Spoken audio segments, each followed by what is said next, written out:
congratulations, you got your land under contract. And so what's next? Well, that's what we're here to talk about. Due diligence period, inspection period, a couple things that we're going to cover and what to expect. So as we have probably talked about a little bit, there's going to be an inspection period now that the buyers have. And the buyers really can do a lot of stuff during this inspection period, during this due diligence period. Because it is vacant land, it's not like a home inspection. They're not coming in and testing outlets and making sure that there's no mold in the attic.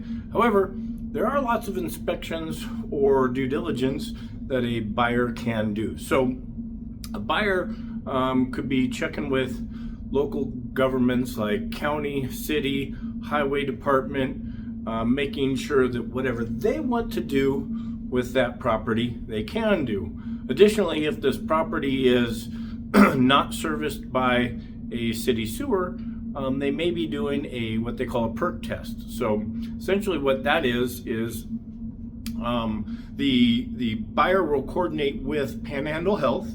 Panhandle oversees the septic permitting, and the buyer will also coordinate with a excavator of some sort, and they'll come out, they'll bring a backhoe or an excavator, and they'll dig a hole about 8 feet. Panhandle will also be there, and they'll look at the dirt and determine if they can put septic on there, and or if it needs a proprietary septic system, a mound system, something like that. So depending on this type of soils, the Panhandle Health is going to say yes, you can put a septic on here, standard septic system will work, or you're going to need a special type of a septic system, or nope, you can't put septic system on this property.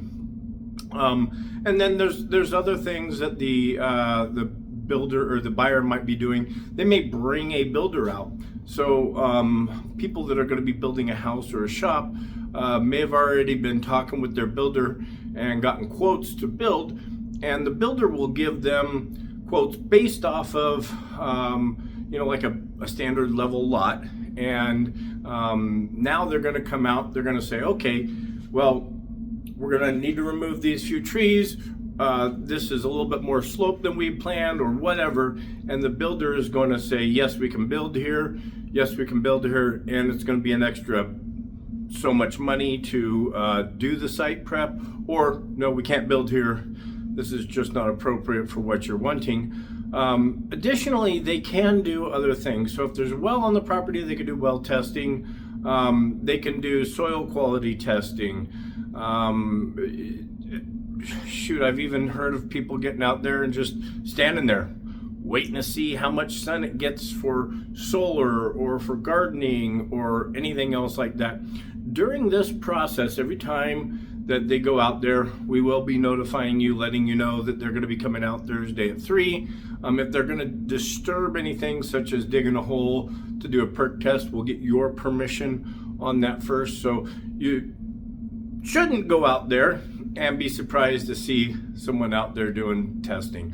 If you do have any questions about what goes on during the inspection period or the due diligence period, don't hesitate to reach out.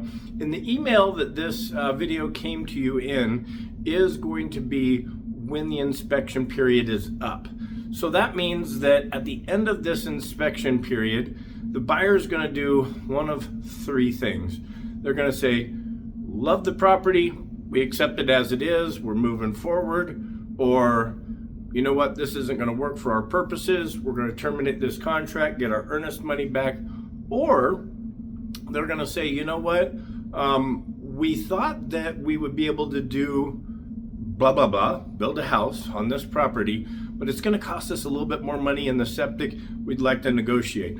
Or we found an easement that is taking up more of our property than we want. So there's a possibility that they could be negotiating at the end of this inspection period. They need to have the request to us by the end of calendar day, whatever date is on the email. And again, if you've got any questions about that, don't hesitate. As soon as I get the inspection response, I'll be sending it to you and discussing it more. Got any questions? Reach out.